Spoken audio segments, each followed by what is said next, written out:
Hi, Trisha here, and in this video I'm using watercolours to paint this fantastic picture with paper dams.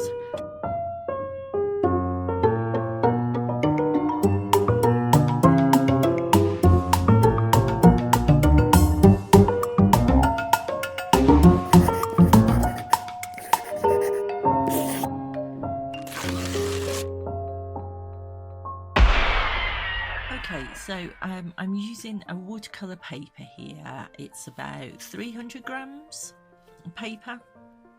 It's just an offcut of paper, so any size you want to work on really. I've got my watercolour brushes, and I've got some various palettes here of watercolours set out. As always, my palettes are super messy because I reuse my palettes over and over again, so I've added some extra colours, but these are mainly things that are just left on my palette.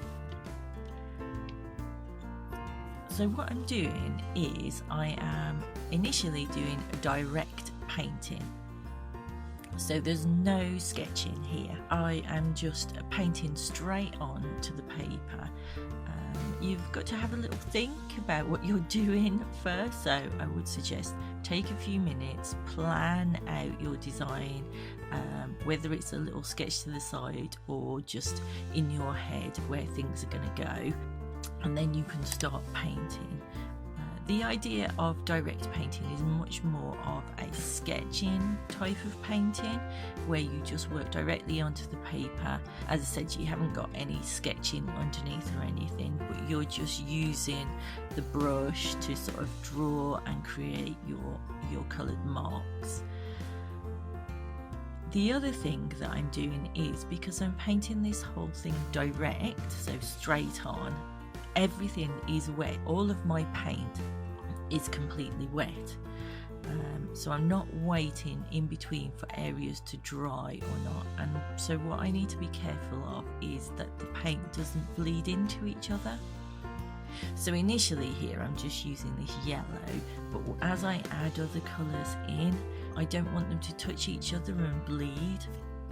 Now you might want that to happen. If you do, then go for it, go crazy, but I don't want it to happen. So I especially don't want like the centers to bleed into the petals and change the color. So what I'm also doing along with painting direct is I'm using paper dams. You probably do this anyway and you just don't realise it, so if you do sort of little sketches with your watercolours, you definitely do this. And what it is you're just leaving a very small, tiny, thin amount of paper in between each of your marks, and that paper dam stops the wet paint spreading across into another area of wet. Now you can drip colours into other colours while they're wet and let them move around, and that's perfectly fine, but anywhere that you want the colour to just stay put and not to bleed into another colour, you leave a very, very small little paper dam in between. As I say, I think you probably do this already and people don't sort of think about it, but it is a technique, and that's what I'm using here. And I'm going to try and do the whole picture where I create these paper dams. It creates quite a nice effect really, a little stained glass type of effect to the image, just because it's all outlined in these sort of white sections. I'm going to leave you here now to watch the rest of the video.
Visit my YouTube channel and search out my quick draw playlist to see more videos like this.